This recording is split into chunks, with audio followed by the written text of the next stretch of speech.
years, the bodies of black children had been found in the woods, then the rivers of Atlanta, Georgia.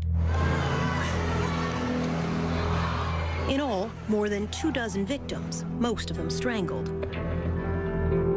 By May 1981, the police and FBI were hiding in the brush, beside and below the river bridges. This was to be the last night, almost the last hour. I heard the splash. Bob Campbell, a police recruit, jumped to his feet down beside the Chattahoochee River. I was really startled. It sounded like a body entering water. He looked up at the bridge. Then I saw brake lights of a car come on. I saw red lights. The car started slowly moving away from me across the bridge. Campbell radioed the other team members up above him. I asked, did a car stop on the bridge? Because, I couldn't believe what I saw. And each person told me they didn't see it. Then a policeman in a chase car, hidden on the other side, came on the radio. He just said, the car is pulling into the parking lot here, turning around in front of me. Started coming back across the bridge, coming back in my direction. This is that white station wagon. Police followed it and stopped it nearby. FBI agent Mike McComas rushed to the scene. The driver was standing by the highway. He was talking with the officers, saw a black male. He had on a baseball hat, had on glasses. The young man was Wayne Williams, about to turn 23. A self-anointed music talent scout who slept days and roamed the city at night. McComas invited Williams over to his car. He got in the car and I said, do you know why we're here? And he immediately said, yes, it's about the missing children. And that kind of stunned me, and I said, well, what do you know about that? And he goes, well, he said, I don't think that the various news agencies are covering it adequately. Do you? 2 weeks later, this headline would break the news of that night on the bridge. Wayne Williams would be sent to prison to serve 2 life sentences for murder. At first glance, he hardly looks like a serial killer. Not much more than 5.5 feet tall, barely 150 pounds, now in his 50s and growing bald. The bottom line is, nobody ever testified or even claimed that they saw me strike another person, choke another person, stab, beat, or kill, or hurt anybody, because I didn't. This is the first time Wayne Williams has talked on TV in at least a decade. Why do you think you were convicted? Fear. What do you mean? Atlanta at the time was in a panic. They wanted any suspect that they could find, and let's just be honest, it had to be a black person, because if it had been a white suspect, Atlanta probably would have gone up in flames. It came very close to that. Do you think you'll ever be free? No, Dot, it's not a matter of if to me, it's a matter of when. Some 30 years after Wayne Williams' trial and conviction, there is still debate and some doubt. This time, you can be the judge and the jury. We'll lay out the evidence on both sides, and you'll hear from Wayne Williams at length.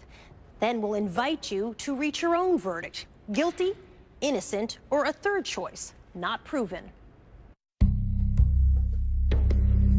The first clue was found on a dead boy's tennis shoes.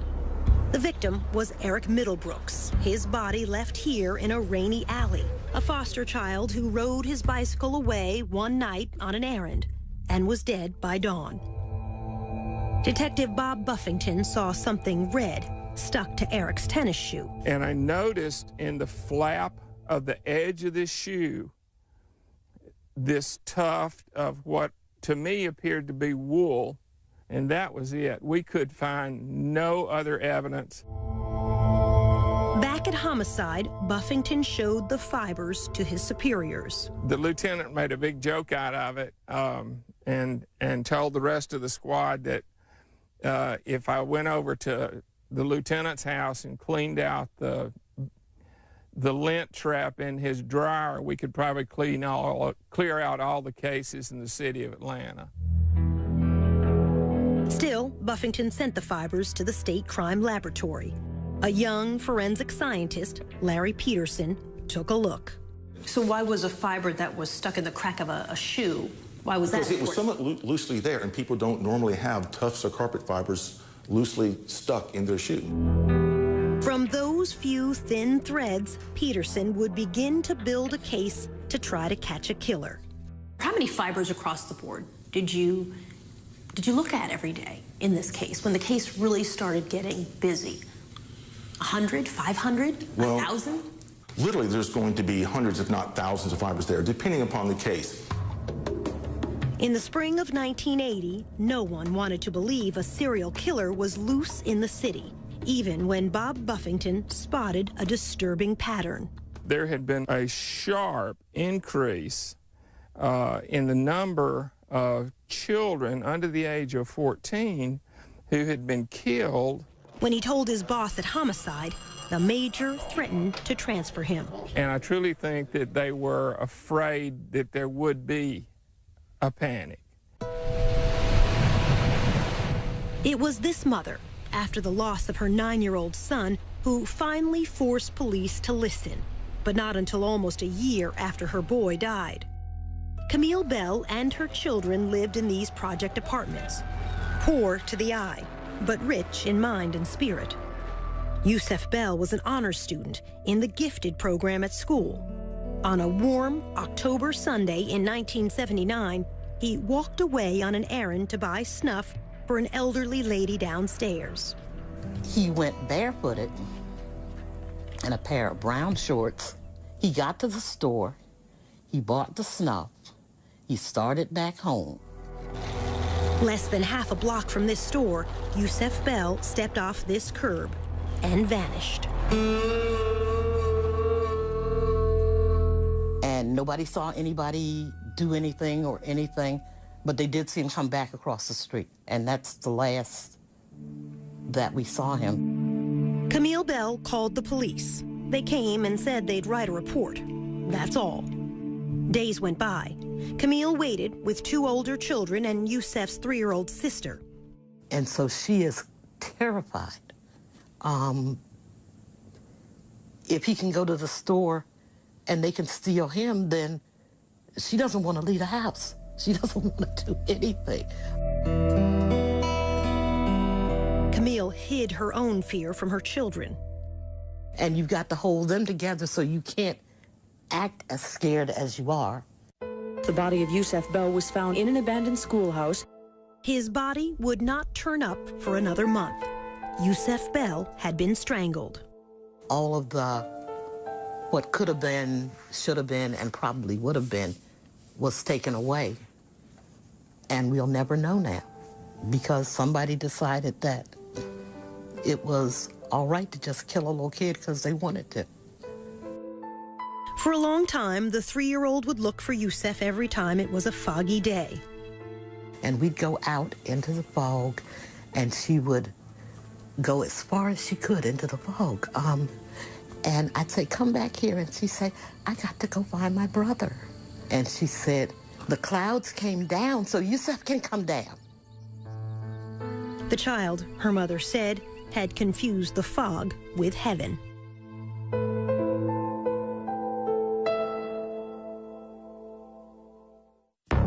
Still ahead, the boy who was too brave. I mean, he was like, man, I want to find this killer and get this reward money. A drive-by threat against the FBI chief's child. Some guy in a pickup truck said, I'm gonna get you, nigga. And in the end, the curious question of the CIA. When you're 19 years old, you're saying you work for the CIA. You've been recruited. I'll let the document speak for itself. We're not going to comment on it. Then. Do you know how to kill someone with a chokehold? That's a yes or no answer. No, it's not. Yes, no, it is, actually. No, it's not. No, it's not. Do you know how to kill someone with a chokehold? No, it's not.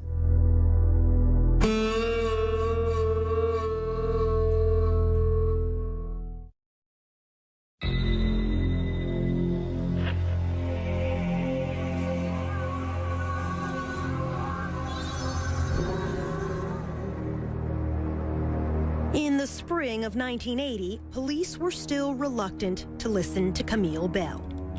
Children were dying on the streets of Atlanta in the daytime. Among them, Jeffrey Mathis, only 10.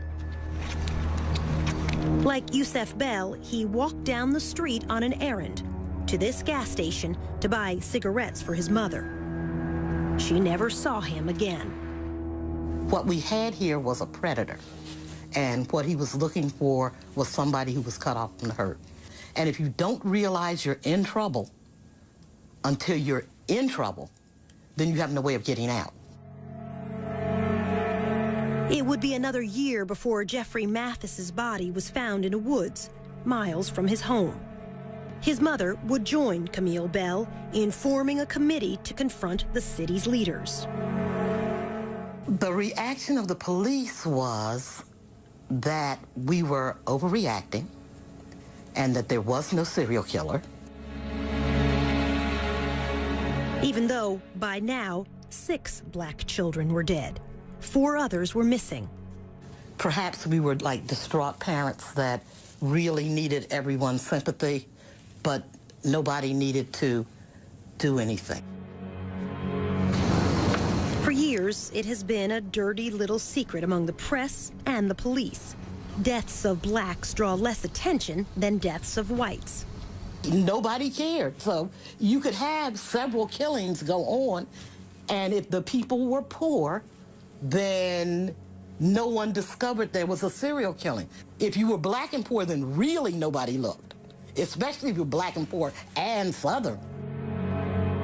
Police were slow to recognize these deaths were different. Many of the bodies were left in the woods, far from home, unlike most murder victims who are found where they fall. Unsolved murders of children is very rare. If a 9-year-old got killed, it was because somebody slapped him across the room, he hit his head, and he died. Police did not create a task force until a year after the first murders began. FBI profiler Roy Hazelwood came down to help. 3 detectives drove him around the city and turned into Jeffrey Mathis' neighborhood. As soon as we turned onto that street, everything stopped. The guy cutting the grass stopped. Guys playing dominoes on the porch stopped. I said, "What's going on?" I said, "Everything stopped." They said laughingly, "That's because we have a honky in the car." John Glover, who took over as FBI chief in Atlanta that summer, says that's why he and Hazelwood decided the killer had to be black. The killer is someone who is invisible in the black community. And who is invisible in the black community but another black person?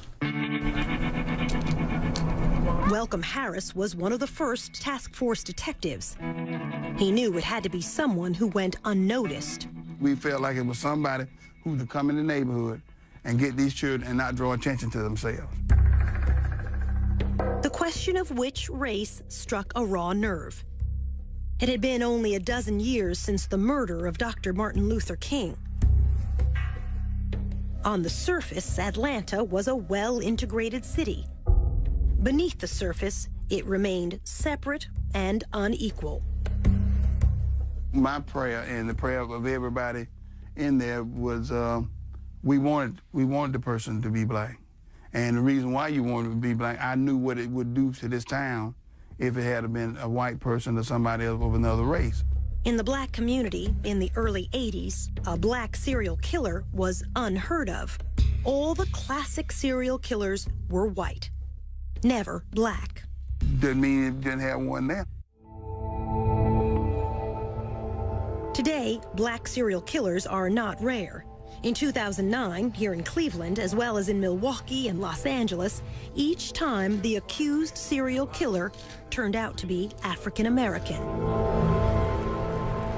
Dr. Eric Hickey is a psychologist who keeps track of serial killers. Overall, in my study, 1 out of every 5 serial killers is African American. In the past, since 1995, over 40% are African American. We're finally saying, you know what, blacks do this too. There were whites who fed the fear in Atlanta. As FBI chief, John Glover had moved into this upper-class white neighborhood. His 12-year-old son was playing outside one afternoon. Some guy in a pickup truck, he was out in the yard, in our side yard. We were on a corner. We lived in had a corner lot. You know, said, "I'ma get you, nigga," as he was driving by. Kasim Reed, seen in these childhood photos, was only 10 when the first two bodies were found in the woods close to his home in the summer of 1979. My life did change. How so? Not out as late as you used to be, not able to ride your bike unaccompanied. In 2010, Reed would become the mayor of Atlanta. But back then, as the youngest boy in his family, his teenage brothers were his protectors. And I didn't move without my brothers for about a year. The bulk of the victims were boys like you. You're right. Your age. You're right. Black boys. Yes. Did you personally feel afraid? I can't honestly say that I really felt afraid, except for at moments. You would have a van slow down, and everybody was very mindful of vans at the time. People were suspicious of everybody, and they were afraid. And the children, you had children walking the street, car go by, you could see some of them were in fear. And for good reason. The murders were about to increase to a body almost every week.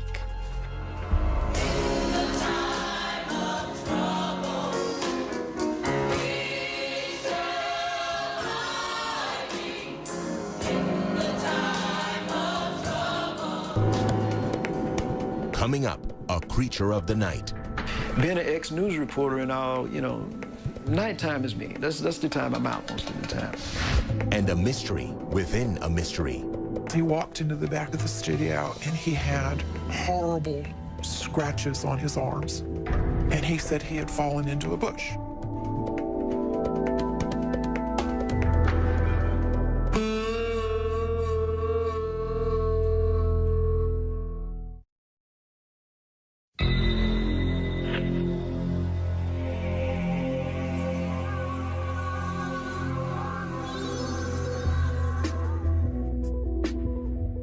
Many of the children who died were poor, who earned spending money carrying groceries, running errands for others.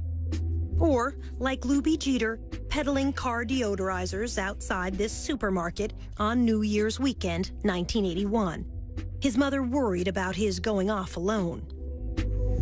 He said he was a big boy. They had to catch him first. Luby was a good student, a sophomore in high school. A witness at the shopping center that day saw Luby with a man and helped a police artist draw this sketch, a man with a baseball cap, perhaps a scar on his cheek. Luby never came home. I believe he'd been kidnapped. Police searched the woods around Atlanta. They did not find Luby. Instead, police found two other bodies. Young boys who had disappeared 10 miles and a month apart, yet both left here at the same dumping ground. The number of known dead, now 15. The unsolved murders of so many children had become front-page news around the nation and the world. This is the reward. The city announced a $100,000 reward, soon to grow to $500,000. The task force was swamped with sketches of suspects, none of them alike, many suggested by psychics. At the state crime lab, Larry Peterson was sifting through thousands of fibers: nylon, rayon, acrylic, acetate. Is it like looking or smaller? It's like looking for multiple needles in multiple haystacks. Then, in January 1981, a breakthrough. Peterson realized they were seeing one green carpet fiber with a unique shape. This is a cross-section of that fiber, magnified many times. This particular fiber had two very, very large lobes and one short lobe. The lobes are the three ends of the boomerang shape. The shape was the most distinctive feature of the fiber. He showed me a slide taken from another carpet. This is a single tuft from the carpet, cut in cross-section. Yeah, I can't tell that's green. That's enough. Even putting the tiny fibers under the microscope didn't help me. How can you tell what color this is? Because in this green carpet, because of that light green, it looks very whitish. The color seen microscopically is not going to be identical to what the overall carpet would be. Instead, an even more sophisticated microscope So let me just open this up. can separate colors to identify a specific fiber. We took another look. Oh, now you're talking. Now, Peterson knew what to look for.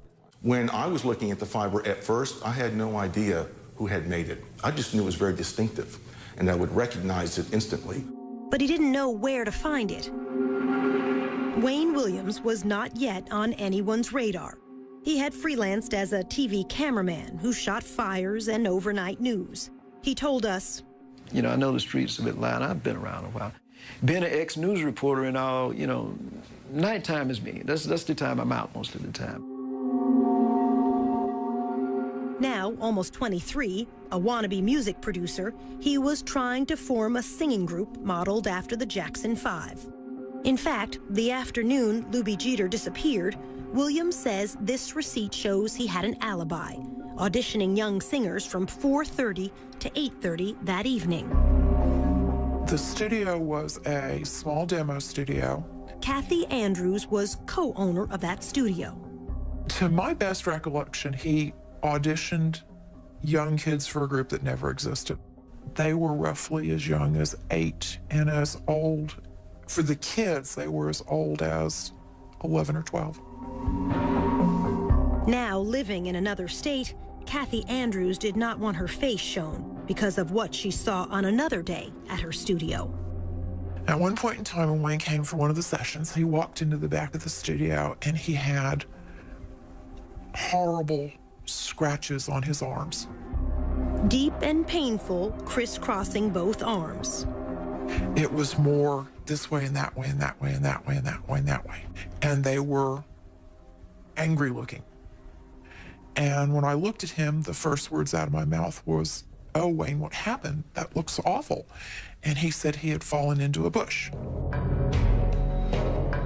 15-year-old Terry Pugh died late that January. His body dropped by the roadside in a rural county 20 miles from home. He had been strangled. His mother. Whoever killed him, he had a tussle with him because he had scratches all over. It gives me chills down my spine still. To this day, Kathy Andrews does not believe Wayne's explanation. He did not fall in a bush. It was, after you realized it, it was fairly obvious. I mean, and I don't know what else could have caused that kind of wound on his arm. The intervals between murders were shrinking. 19 days from Lubie Jeter's disappearance until Terry Pugh's death. Then 15 days until the next victim. Soon 13, then 11. And before long, a body a week. FBI profiler Roy Hazelwood says this is not unusual for serial killers. They come to believe that they, in fact, are almost immune to mistakes, if you will, and they can take greater risks because it's more exciting, and because they're so superior, they don't have to worry about the inferior police catching them. After a month, Lubie Jeter's body would be found in the woods, the boy left naked except for scraps of underwear. The medical examiner would testify Jeter apparently had been killed by, quote, a chokehold around the neck, a forearm across the neck. It's a question we'll have reason to ask Wayne Williams by the end of all of this. It's actually a very simple question. Can you kill someone with a chokehold? And when you were 19 years old... You probably could under the right I know for a circumstances. fact I could not. When we return, the boy who wanted to catch a killer. The body was indeed another victim of Atlanta's child killer or killers. I just know right away it was his body. Oh my God, Mom. And later, a failed lie detector test. It surprised him that he didn't beat that polygraph test. He was convinced he could beat a polygraph test.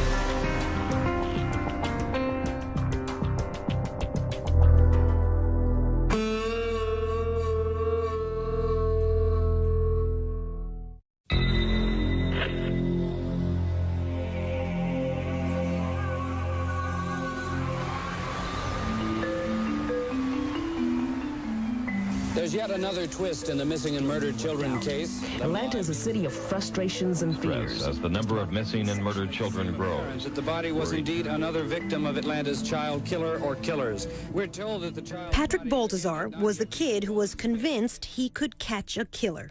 He was like, man, I want to find this killer and get this reward money, and I'm going to buy my mom a house, and I'm going to do this, and I'm going to find this killer. His stepmother, Sheila Baltazar, was worried. For a 10, 11-year-old child to be talking like that, that was just like, wow, you know, where's his mind at? Patrick was a latchkey child, living unsupervised with an older brother in a project apartment near downtown. He was very streetwise. He stayed out late at night, often at the Omni Center, now the headquarters of CNN, but back then a hotel complex with an indoor skating rink and a game room for kids. And that's where he spent a lot of his time at the games arcade. Wayne Williams was known to frequent the Omni, passing out these flyers as a talent scout to offer auditions to boys from age 11 on up.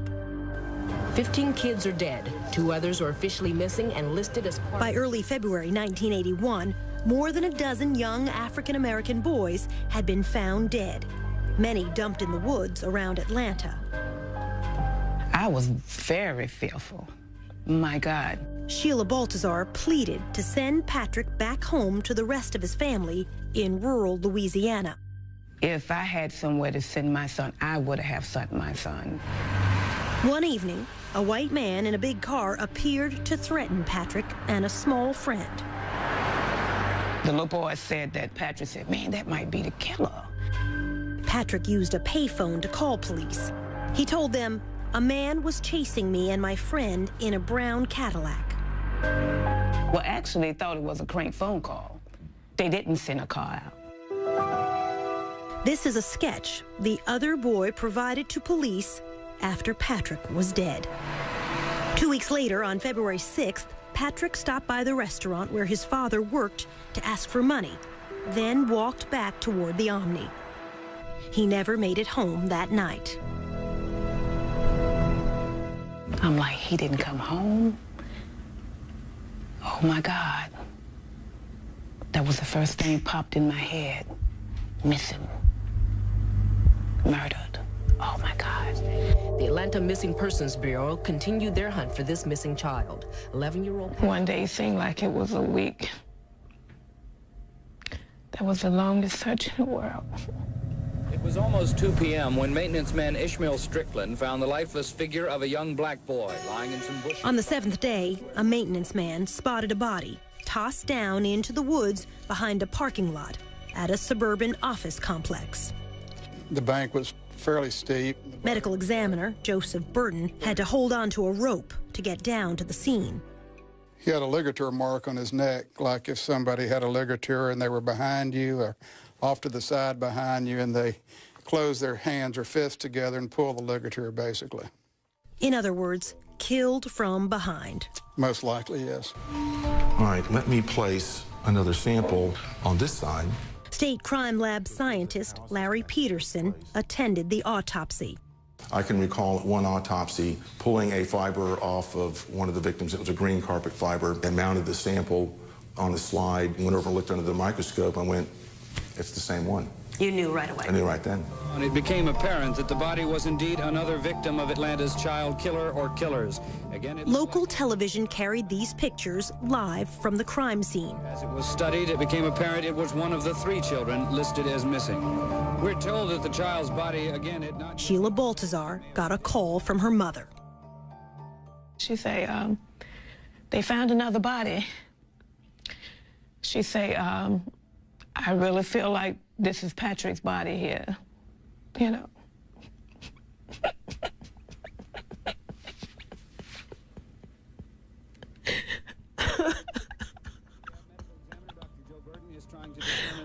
Oh my God. But if he is one of the 3 missing children, the chances are strong that he was 11-year-old Patrick Baltazar, who disappeared 1 week. Mrs. Baltazar and her husband went to the funeral home to identify their child. They told me he had struggled you know, for his life. And seeing the print, you know, the rope print across his neck, all the way right in the front.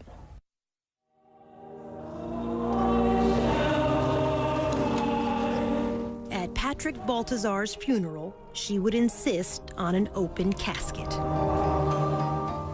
I just wanted the world to see that this child could have been anybody's child. Patrick's fifth-grade classmates wrote a poem, read at his funeral. This from local TV coverage that day. Patrick Balthazar, our schoolmate, you came to school, though sometimes late, but you were never mean to anyone. You tried to help people and thought it was fun. Then one night, one terrible night, you didn't come home, not even at daylight. Something's happened to that boy, the people said. Patrick is missing. Is Patrick dead? We cried some, and we bowed our heads, and hoped for your safety, and prayers were said.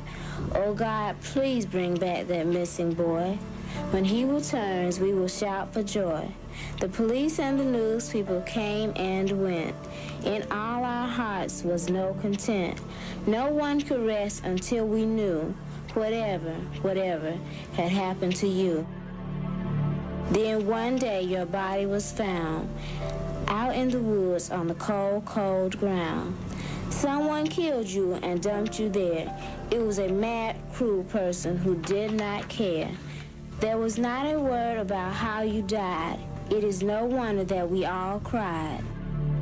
Patrick, we miss you and wish you knew how much your schoolmates grieve for you.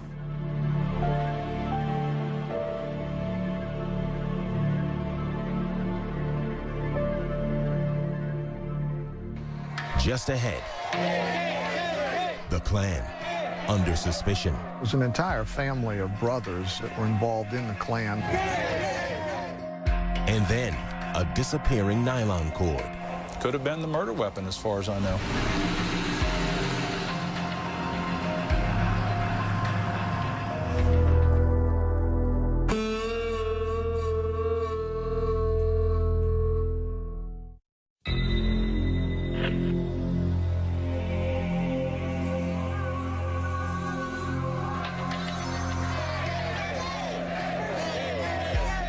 In February 1981, a troublesome tip reached the police. A man involved in the Ku Klux Klan could be Atlanta's serial killer.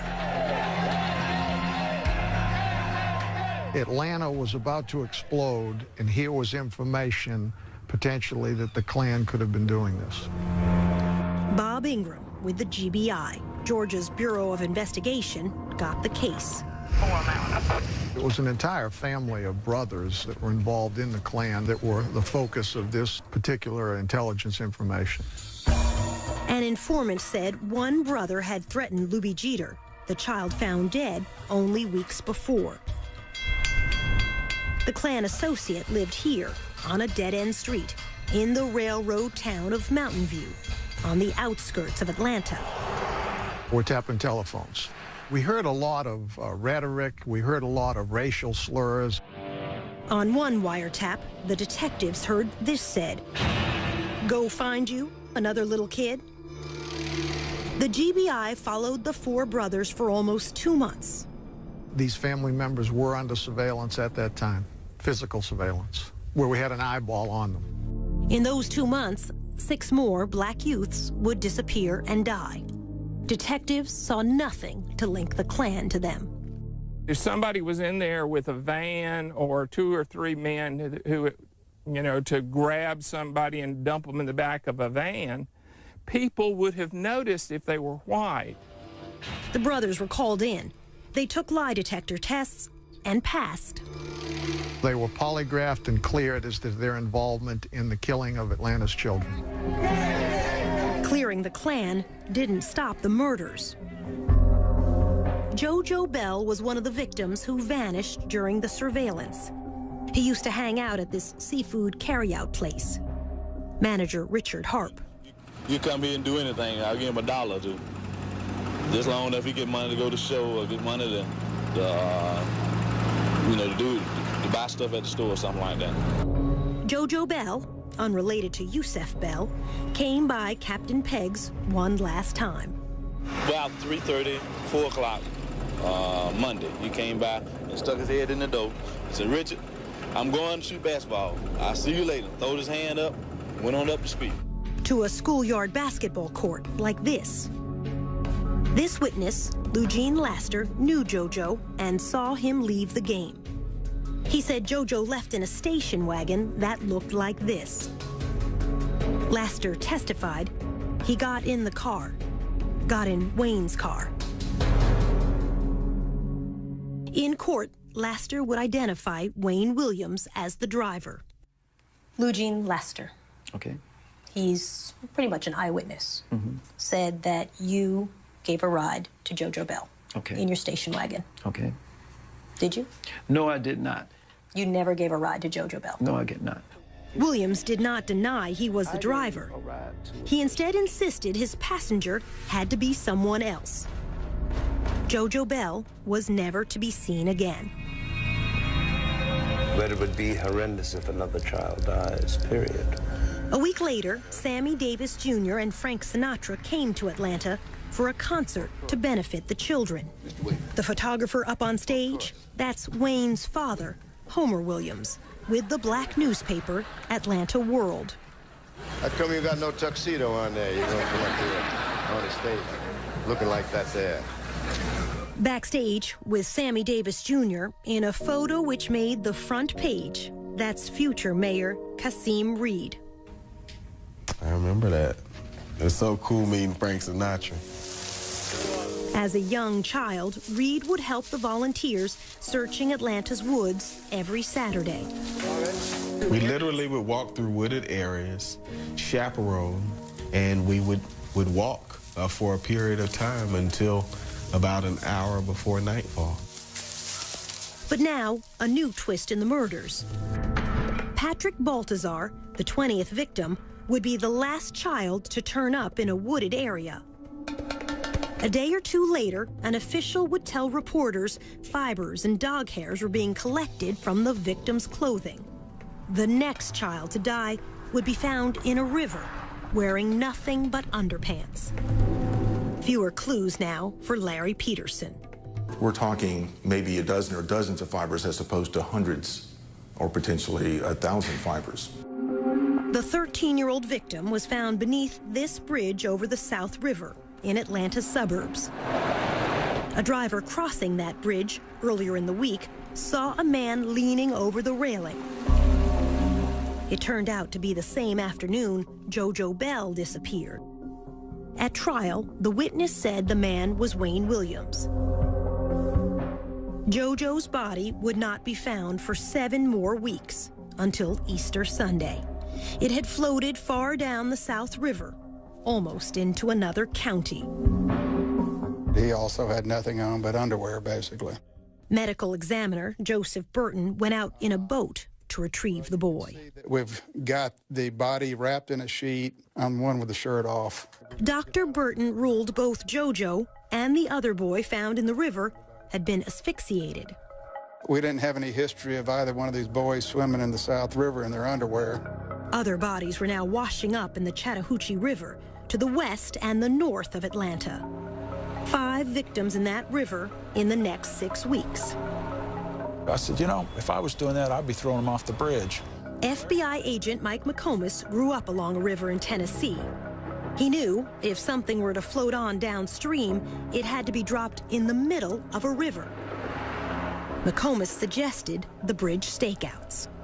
We looked at remote places, dark places. We believed it would be at nighttime as opposed to daytime.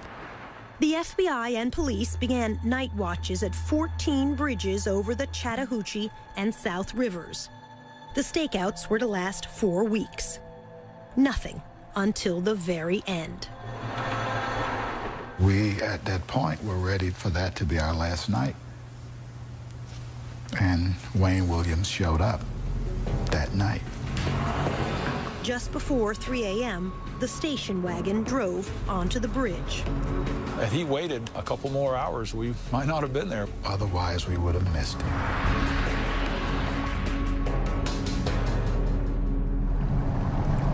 Next, the night on the bridge. You said, I know this is about those boys, isn't it? Correct. That's what I said. Pretty damning statement, don't you think?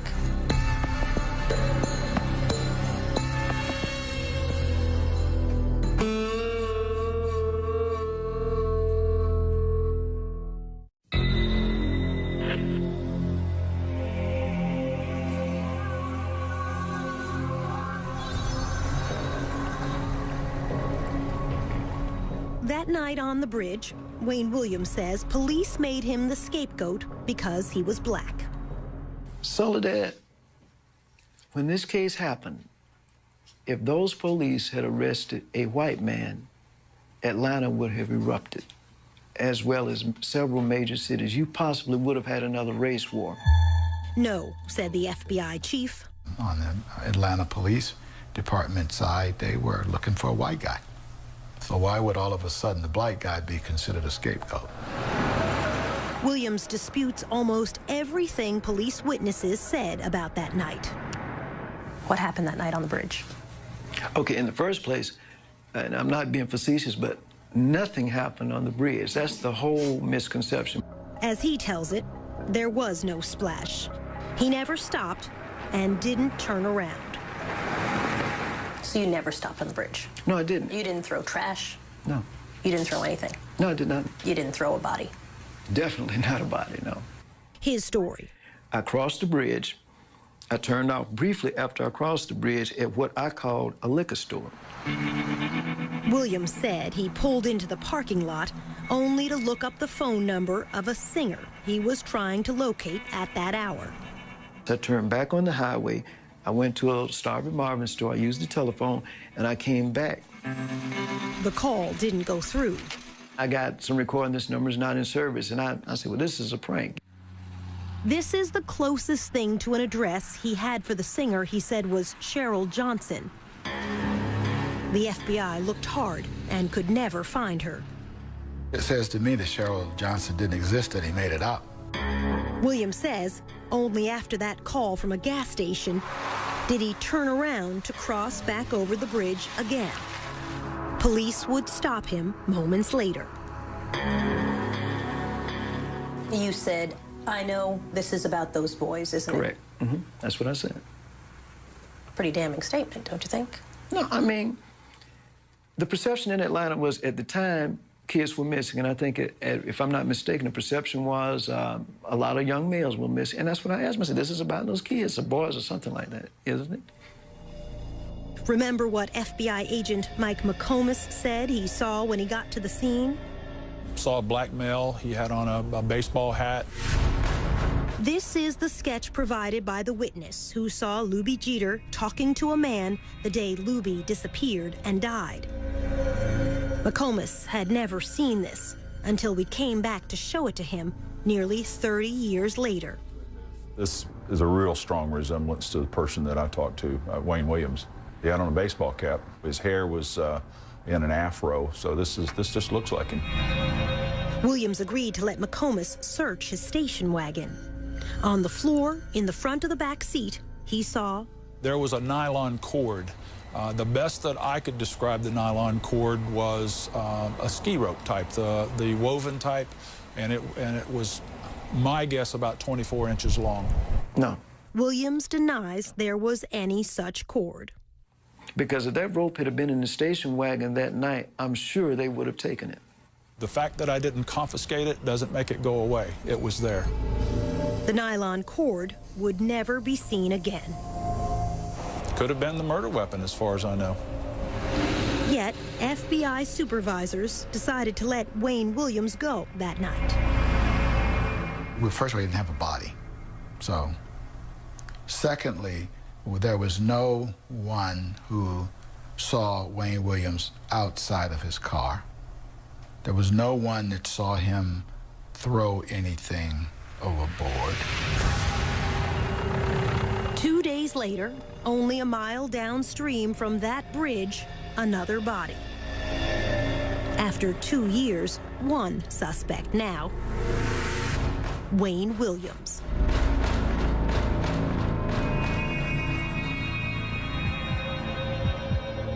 When we come back, the lie detector test. It surprised him that he didn't beat that polygraph test. He was convinced he could beat a polygraph test. I said some reaction like, I'll be darned. You're the guy we've been looking for 2 years.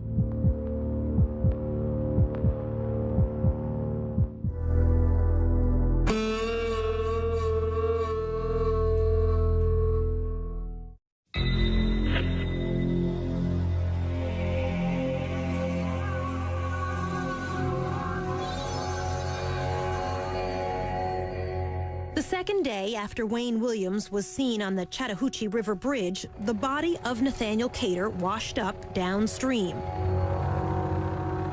He was a down-on-his-luck drunk, 28 years old, but small, weighing under 150 pounds. Again, the medical examiner said Cater could have been killed, quote, with a chokehold, trapping the neck in the crook of the arm. His would be the last body found in the Atlanta murders, the 27th male victim. At Cater's funeral, Wayne Williams' father, Homer, took this photo for the Atlanta World newspaper. On June 3rd, the FBI brought Wayne in for a long night of questioning. Wayne agreed to a lie detector test. He was as composed and calm as you can get. You got 26 bodies out there in the woods and rivers, and he's just sitting there in total control. Richard Ratcliffe was the FBI polygraph examiner. I said, I don't care what you were doing on the bridge. I don't care what you threw in the river. If it wasn't a little boy's body, you'll do fine this test. He told Williams in advance what he would ask him. Did you kill Nathaniel Cater? Did you kill him that night that you were on the bridge? And did you throw Nathaniel Cater into the Chattahoochee River? And when I ran that test, it's like, wow, this is it. Wayne Williams flunked all 3 questions. Might as well, this test would reflect that you did kill Nathaniel Cater, and you threw his body. That was his body you threw off the bridge that night. The polygraph measures sweating, the heartbeat, blood pressure, all rise with tension. You breathe a little faster. You have a hard time getting your breath. You sweat a little more. He did all this. Wayne Williams took the test 3 times. He failed each time. I said some reaction like, I'll be darned. You're the guy we've been looking for 2 years. It surprised him that he didn't beat that polygraph test. He was convinced he could beat a polygraph test. He sat there and studied it, and he said, what's this question right here? And I said, that's pretty good. That's, did you cause the death of Nathaniel Cater? And then he said, what's this question? I said, well, did you throw his body into the Chattahoochee River that night?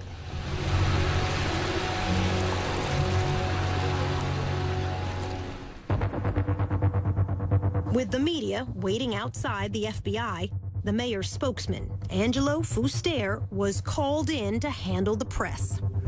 And in comes Homer Williams. Fuster asked Homer, a press photographer, why he was inside the building, trying to get a scoop on the suspect. And he said, no, that's my son. And I thought, oh, geez. Homer told Fuster. They detained him and impounded my car for littering. They detained him for littering, is what he said. And I said, that doesn't sound right. This is at night. And I said, littering? He said, yeah, he was driving over this bridge and he stopped to throw some garbage and boy, they rushed him and stopped him. And at that point I said to him, Homer, I don't think you need to talk to me anymore. We asked Wayne Williams about throwing garbage off the bridge. He denied his father ever said that. Your father said you stopped to get rid of some trash. No, my father never said that. I never said that, and my father never said it. While father and son were inside the FBI, evidence technicians were combing the Williams home. The FBI's top fiber expert, Harold Dedman, led the search. In Wayne's bedroom, he took clippings from a purple bedspread and from a yellow blanket. The yellow blanket was located under Wayne Williams' bed. On the floor, a green carpet. This is a blow-up of those carpet fibers. They're the only company to produce a fiber like this. But Larry Peterson was still in the dark. I had no idea there was a bridge incident. He had been called to the FBI office to help search this station wagon, but not told why. Then he spotted FBI techs returning from their search, and so he went out to the home to snip fibers for himself. Saw the green carpet. Did you feel this is it? You know, I really didn't. Because it was a middle-class home, a young man living with his parents. But Peterson thought, I'm going to run these back to the lab and just look. I started with the green carpet. Once I put that sample under the microscope, I mean, I knew instantly that that was it. You knew that they had the killer. I knew that was it. And I had made hundreds and hundreds of comparisons to carpeting and various suspects and environments before, and nothing was even close until that night. Did you stand up from your microscope and scream, "Hallelujah, we've caught the guy"? I really did just want to say, oh my God. Still, Wayne Williams was allowed to go home that night. And I make a couple of other errands, so I was in the area, and I just decided... In the morning, Wayne Williams called in reporters and TV crews, who agreed not to show his face. He asked what was dropped in the river. Nothing. He acknowledged he failed a lie detector test. Then, asked about the victims, Wayne Williams said this. Some of these kids are in places they don't have no business being at certain times of the day and night. Some of them don't have no kind of home supervision, and they're just running around in the streets wild. And I'm saying, when you're doing that, that's not giving anybody a license to kill, but you opening yourself up for all kinds of things. We asked Wayne what he meant. When you say, that's not giving anybody a license to kill, but you're opening yourself up for all kinds of things. My point is very simple. All right, if you're out roaming the streets, like not all of these, but some of these victims were, you put yourself in a position for bad things to happen. For days, the district attorney was reluctant to take Wayne Williams to court based on fibers alone. While he hesitated, the FBI, police, and media all kept a watch on Wayne. In this parking lot one day, he showed an angry face to a CNN camera crew. Well, hey, I'm telling you to quit following me, because I'm saying at this point you're following me and you're on private property. And if I were you, I'd get the hell off.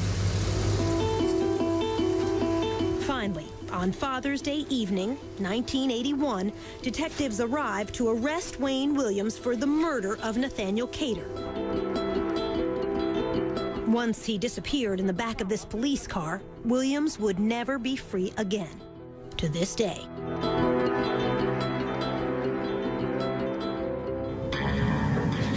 Ahead, the trial and a blow-up on the witness stand. I was probably my own worst enemy. I could see almost the shock in the jurors' faces. When he said, "You want the real Wayne Williams, you've got him," I think the jury understood that.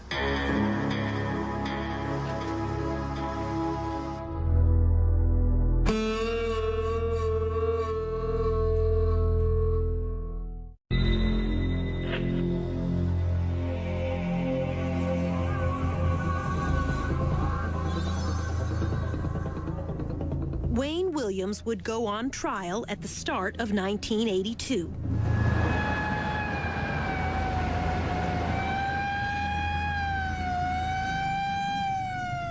Testimony would last almost 2 months. It would be a trial like no other before. A case built on fibers. No fingerprints, no murder weapon, no apparent motive. Now remember, you're one of the jurors. 3 choices: guilty, innocent, or simply not proven. This time, the verdict's yours. Mary Welcome was Wayne Williams' defense attorney. Good morning. Good morning. How are you? This was her first murder trial. What was he like when you met him? A most unlikely killer. Yeah? Why?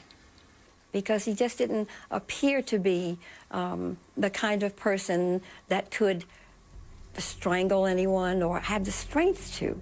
To her, Wayne Williams seemed gentle, childlike. One day I left him in jail. I said, Wayne, is there anything I can bring? Would you like anything? He said, would you bring me some bubble gum? Williams was charged with and tried for only 2 murders, Nathaniel Cater and Jimmy Payne, both adults found in the same area of the Chattahoochee River. Cater's body was nude, but his hair was caked with mud. Digging through that silt, I was able to recover dog hair and fibers that were close to his scalp. The dog hair was consistent with Sheba, the Wayne Williams family dog.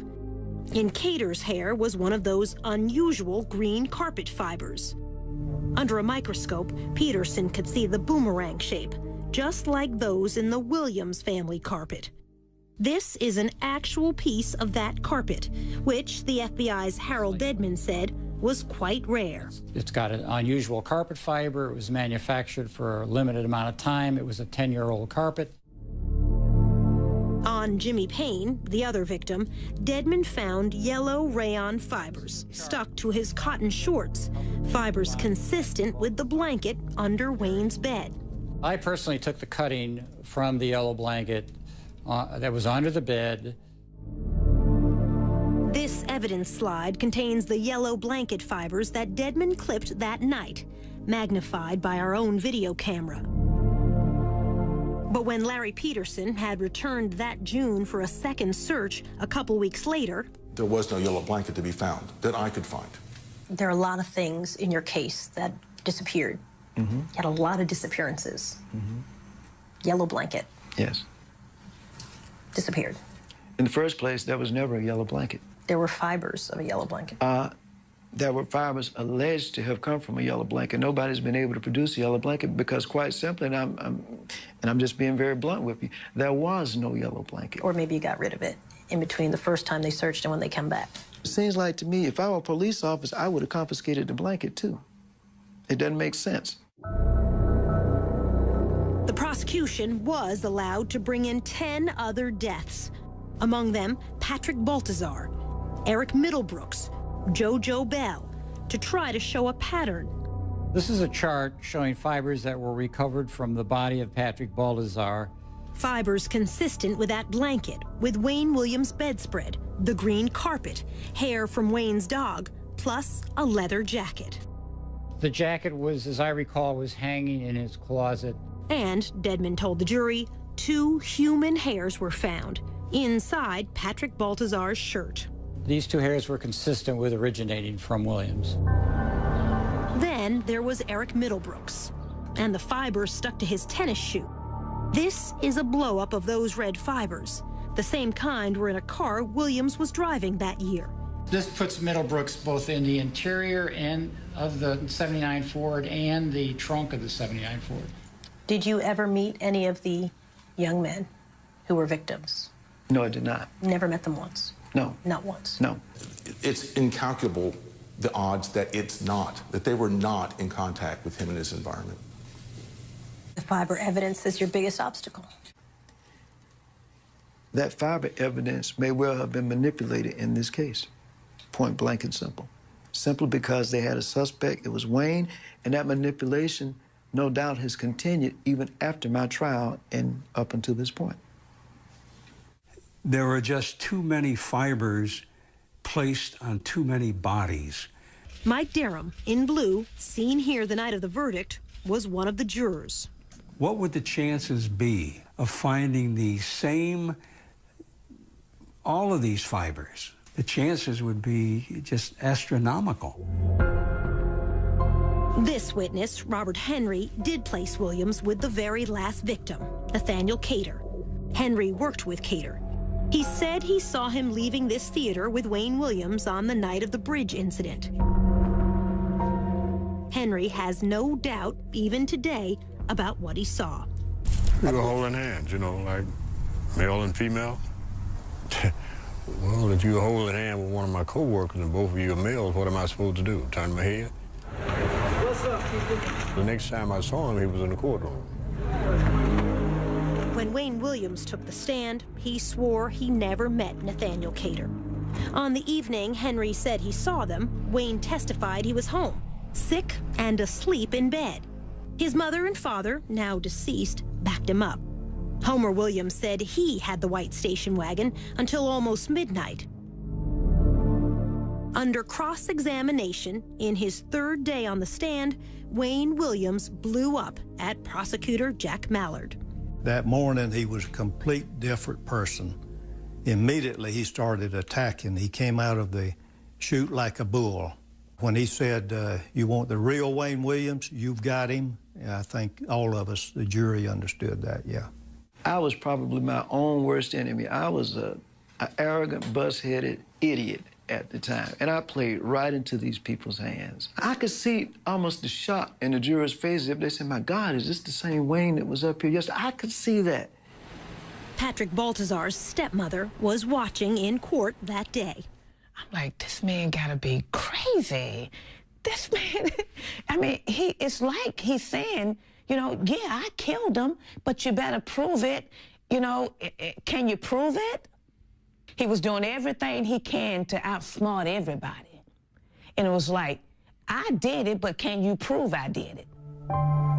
Camille Bell, Yusef's mother, believed Wayne to be innocent. She feels that last day on the witness stand convicted him. And then when he flared off, then they were ready to say, well, okay, so he does have fire. When you got angry with the prosecutor, you said, you're a drop shot. I called him a drop shot. What's a drop shot? What's that mean? Quite simply, in our vernacular, a drop shot is a guy who's not worth much of anything. You know, just drop him and shoot him and get him out of the way. In other words, you're useless. We reminded Wayne that he also called poor black children on the streets the same thing, drop shots. That does not make me a murderer simply because I said somebody is a drop shot or because I called him a drop shot. That does not make Wayne Williams a murderer because I say somebody is a street urchin. You know, come on, we're talking about murder. The fact is, I didn't kill anybody. The jury didn't come back until late the second evening. The verdict, guilty, on both counts of murdering the two adults, Cater and Payne. Wayne Williams was sentenced to serve 2 life terms. People only wanted to look at the negative side because they wanted in their heart for this case to be over and for Wayne to be the Atlanta monster. They wanted closure at any cost. Leaving court, Homer Williams walked by the prosecutor's table. He looked at us and called us sons of bitches. Still to come, no verdict in the deaths of any of the children.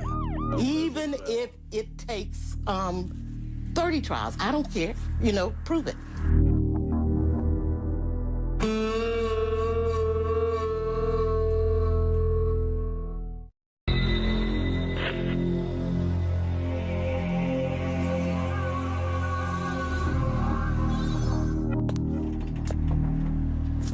Defense attorney Mary Welcome did not expect the guilty verdict. I was crestfallen. So why do you think the jury convicted him? Because he might have been guilty. Because he might have been.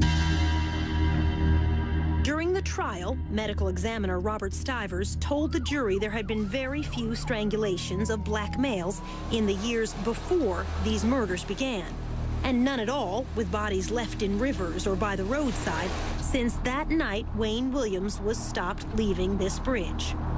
They were convinced that the crimes had stopped because Wayne had been arrested. And I think what happened is people stopped looking and stopped counting. Murders have continued in Atlanta. Shootings of black men, stabbings of black women, but not strangulations like before. Not black youths dumped far from where they were killed. Detective Welcome Harris would stay on the police force another 25 years. We asked him how many more children were killed the way they were in the 80s. None that I can recall. None that I can recall. Wayne Williams' appeals would drag on for years. He almost won the first one. Georgia Supreme Court Justice George Smith helped a colleague write a ruling that would have reversed the verdict. He would have found that the evidence didn't support a conviction. That's what he did find originally. but the 5 other justices resisted. When we met, they pitched a royal fit. They were not going to overturn the conviction. The 5 of them were. In the end, all the justices, except Smith, agreed to uphold the conviction. Wayne Williams said the court was bullied into making its U-turn. I think the pressure came from as high as the White House, and we'll leave it at that. Not so, said George Smith, now retired from the court, but still practicing law in his 90s. I can't imagine that it happened in a case like this. I can't imagine it happened in any case, but certainly this case, it didn't reach to the White House. Smith did write a dissenting opinion. He said the fiber evidence fell short of scientific certainty, and the prosecution should not have been allowed to use the so-called pattern evidence on 10 other murders.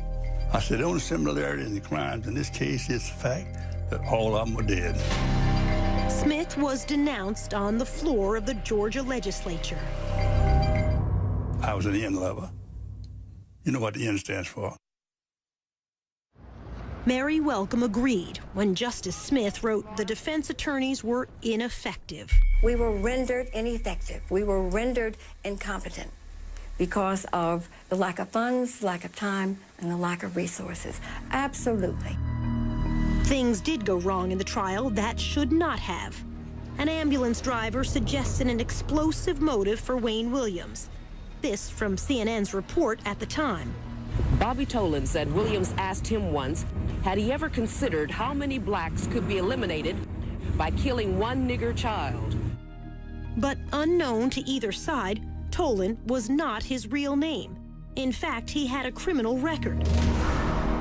He testified under a false name, had an extensive arrest record under his real name. I'm not sure that we knew all of that at the time, or it was disclosed to us. Rogers' home is but 8 blocks away from where he was found today. Then there was the murder of Larry Rogers, a retarded youth. This witness testified she saw Rogers slumped over in a station wagon as Wayne Williams drove away. But another person also saw Rogers in that station wagon at that same intersection that day. He helped a police artist draw this sketch. It does not look like Wayne Williams. However, the defense never called the other witness to ask about the sketch. No, I don't even remember seeing that. Supporters of Wayne Williams say there was one murder which shows the fiber evidence could be faulty. The death of 12-year-old Clifford Jones, left by a dumpster in an alley on a summer night in 1980. Some of those unusual green carpet fibers were on his body. Yet another boy said he saw a coin laundry operator kill Clifford Jones. Detective Welcome Harris said the boy was not believable. He exaggerated stuff. He could, in other words, he was open to suggestions. And if you said that Mickey Mouse was up there, and if he sensed that you wanted him to say that, he said, yeah. Wayne supporters point out the laundry manager failed 2 police lie detector tests, but few are aware of a 3rd test given by the FBI examiner, Richard Ratcliffe. The result? In layman's terms, he passed. He wasn't involved in killing Jones. Only days after Wayne Williams was convicted of killing 2 adults, Atlanta's police commissioner closed the books on 21 other murder victims, declaring they, too, were killed by Williams.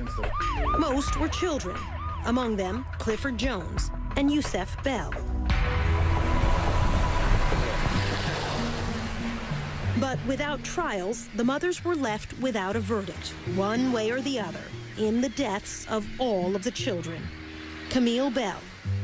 Even if it takes 30 trials, I don't care. Prove it. The prosecutor's answer, it would serve no purpose. You can only serve one life sentence.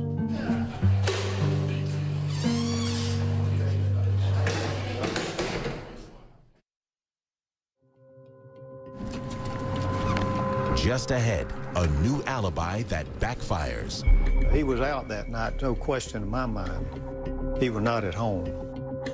He was out and about. And after all these years, new DNA evidence. Then it probably would exclude 98% or so of the people in the world.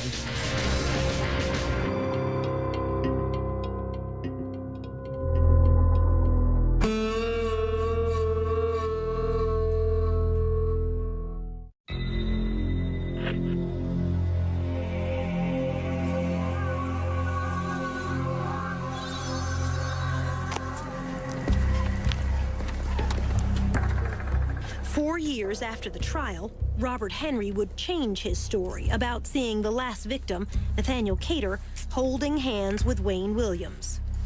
In this affidavit, Henry wrote, "If my life depended on it, I could not say the man I saw with Cater was Wayne Williams." Our producer confronted Henry with that affidavit. His signature is at the bottom. Yes, that's my handwriting. Whose words are those? They're not mine. Whose words are they? I'd rather not say. In the summer of 1986, Henry was in prison here when, he said, an associate of Wayne Williams came to see him and told him what to write. When you said, "I could not ID the face of Wayne Williams as the man I saw with Nathaniel Cater," are those your words? Those are words I was told to say. By? I'd rather not say. It might cause a problem. Could you ID the face of Wayne Williams? The person I saw holding Nathaniel Cater's hand was Wayne Williams, the man that was convicted of it. In fact, Henry had passed a lie detector test before he took the witness stand. When his visitor came to see him, Henry was serving 5 years for sex crimes. His false affidavit was used in court appeals. Wayne Williams lost each time anyway. To this day, is there any question in the mind whom you saw with Cater? No, it's not. It was? Wayne Williams. Robert Henry is not the only one whose story has changed back and forth over the years. So has Wayne Williams. At trial, Williams testified he was home all evening, sick in bed, when Henry said he saw him holding hands with Cater. Now, Williams says he has a different alibi for that evening. I was at a place called Hotlanta Records in College Park. Williams says he drove to that office near the Atlanta airport. He had taken photos for this poster the night before and went there to turn in this invoice to get paid. We delivered a bill and statement of services, and we were cut a check for it, and it was probably about 9 or 9:30 when I left that location. We reached Hotlanta's owner, Melvin Ware, now living in Los Angeles. He called in advance, and when he came, I went back and wrote the check behind the desk. That's where our checkbook was. But he said Williams didn't stay that long, not as late as 9. It wasn't like 5 minutes or 10 minutes. We always spent maybe a half hour or something like that. How did Wayne get to the office? He drove. I think he had his dad's car, if I'm not mistaken. Wayne's father, Homer Williams, testified he had the station wagon until almost midnight that night.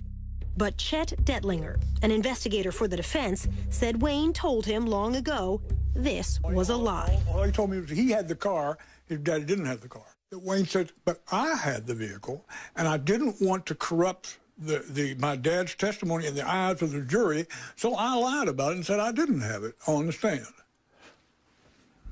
What makes this important is what time Robert Henry says he saw Wayne and Nathaniel Cater together. It was about 9:15 and 9:30. It was on Lucky and Forsyth Street, downtown Atlanta. So at the trial, you said that you were in bed till 10 p.m. All right. You were so sick, your mother said that she had to help lie your body out on the bed. You were so sick. This is where the confusion with all of us came in. I got back from Hotlanta Records, probably about 9:30. But there's no one to corroborate that, even if his mother were still alive. Wayne said she probably didn't see him come in. Prosecutor Jack Mallard. He was out that night, no question in my mind. He was not at home. He was out and about. Less than 6 hours after Henry said he saw Williams and Cater here, police heard a splash under this bridge. Cater's body washed up downstream 2 days later. 30 years ago, there was no DNA testing. Now there is, and so new evidence. Remember those 2 human hairs found inside 11-year-old Patrick Baltazar's shirt? In 2007, the hair fragments were sent to the FBI's DNA laboratory in Quantico, Virginia. The result? The lab said it found this DNA sequence in only 29 out of more than 1,100 samples of African-American hairs in its database, less than 3%. Most important, Wayne Williams' DNA had the same sequence. I don't think they said it was a match. I think they said they could not rule out whomever the hairs were from as being the possible donor. The FBI's Hal Dedman, a DNA expert, said this finding is as strong as it can get with this particular type of testing. Then it probably would exclude 98% or so of the people in the world. Did you kill 11-year-old Patrick Baltazar? I did not kill Patrick Baltazar or anybody else. Did you ever meet Patrick Baltazar? No, I did not. Never been in contact with that kid? I don't even know a Patrick Baltazar. We offered to show the DNA findings to the stepmother, Sheila Baltazar. I can't read it. Please don't make me read it.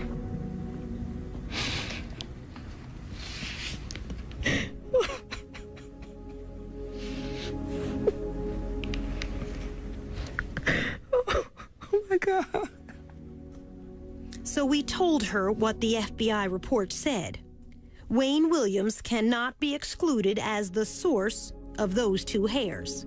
She listened. Then this. Without a shadow of a doubt, I really in my heart believe that Wayne Williams killed Patrick Baltazar.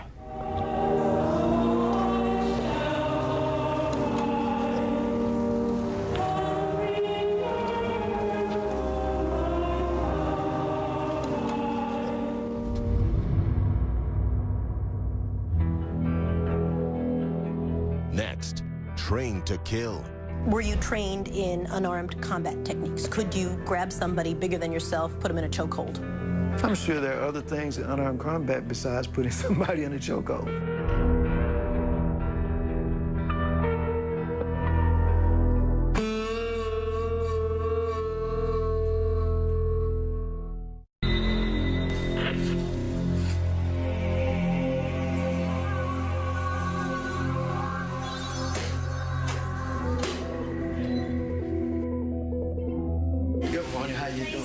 When we returned to prison for our final interview with Wayne Williams, we had one question he was not expecting. What Wayne had written about being recruited for espionage training as a teenager. At a secret government camp hidden in the woods near this North Georgia lake, where he was given what could amount to a license to kill. It's called Finding Myself. What's Finding Myself? It reads like an autobiography. Go ahead, I'm still trying to see. It's a account of your CIA training. We're not going to get into that. Why not? We're not going to get into that. I got a copy of it. Yeah, but we're not going to get into that. Why not? You're just simply not going to get into that.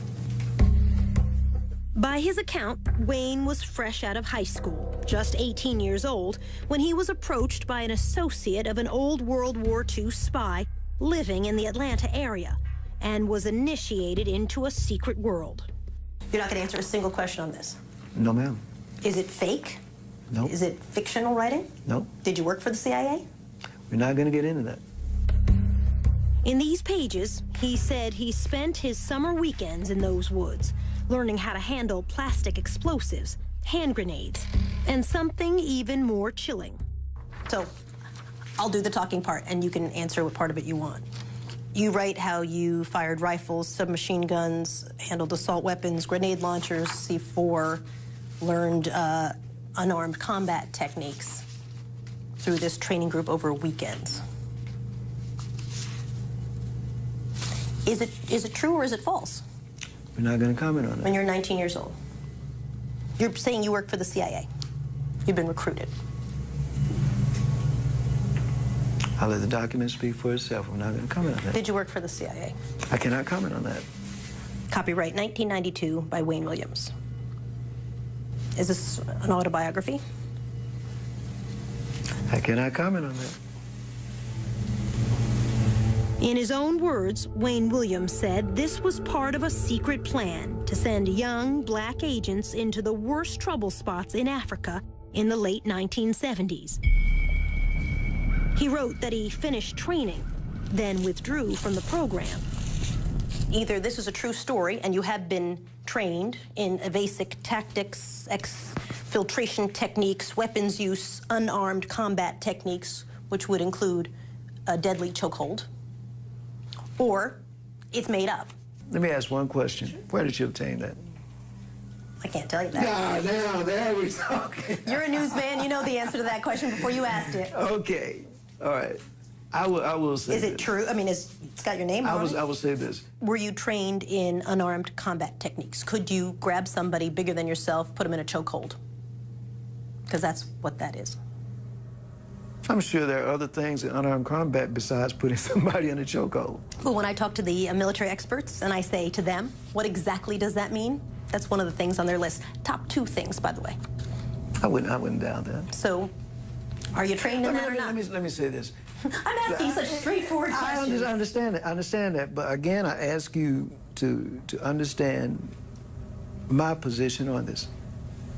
Let's say that were true, that were the case, or let's just say that I had some experiences that I do not want to comment on today for reasons that the document says, okay? The fact is, what does that have to do with the situation today? Everything. You tell me. It has everything to do with it. Listen. A big part of the conversation when I talked to your lawyers was, could Wayne Williams grab somebody? Did he have the strength? Look how, he's not a big guy.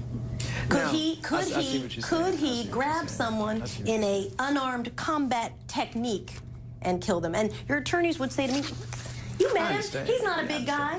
So if you're telling me that, yes, in fact, I was trained by the CIA, which is basically what this document says in a nutshell, on the weekends when I was a teenager, and I am trained in the chokehold technique. That's one thing. If you're telling me that, no, that never happened, but you're writing a long fantasy about being trained for the CIA in weaponry and the chokehold technique, that takes it a whole other direction. Remember, doctors said at least 2 of the victims, and perhaps more, were probably killed by chokeholds. Do you know how to kill someone with a chokehold? That's a straightforward question, isn't it? Because I can answer that. My answer would be no, sir, I do not know. Do you know how to answer? What's your answer to that? Let me say something about that. That's a yes or no answer. No, it's not. Yes, it is, actually. No, it's not. No, it's not. Not until the very end of our prison interview did we come close to a real answer. It's actually a very simple question. Can you kill someone with a chokehold? And when you were 19 years old... You probably could under the right circumstances. I know for a fact I could not. I know you're being facetious, but I know for a fact I could not. You don't know. But were you trained as a teenager to do that? Because that's what you're writing in this. And I get CIA, you don't want to talk about it. It's all off the record. Let me state this for the record. Okay. I think in the paper that you have, and I will say this, that it says that there was contact with a certain program. And I will say it was the Junior Officer Training Program, which was run by a certain agency, and you're correct, CIA. But I never said that I worked for them. I simply said now who's splitting hairs? That I had some contact with some person, and that's all I'm going to say. Were you trained that's all I'm in gonna these say. techniques? That's all I'm going to say. He did acknowledge it was CIA training, but said no more. So is this true, or only a fantasy in his mind? The mind of a man the courts have found to be a killer. We'll leave that question with you. The verdict is now yours to decide in your own mind. Again, the choices: guilty, innocent, or a third choice not proven either way. In a few moments, we'll show you the verdict that our audiences reached when this documentary was first broadcast. But before then, a look at some of the answers from those who lived through the terror 30 years ago. The prosecutor. Obviously guilty. The defense attorney. Not proven. One way or the other. The FBI agent in charge. Guilty of 2 double homicide. Sheila Baltazar. He could have killed all of them. The Supreme Court Justice. Not proven. The witness. Guilty. Camille Bell. Innocent but stupid. That first task force detective. No maybes, ifs, guilty. The right man for those homicides is in jail. The original audience verdict? Guilty, 69%. Innocent, 4%. Not proven either way, 27%.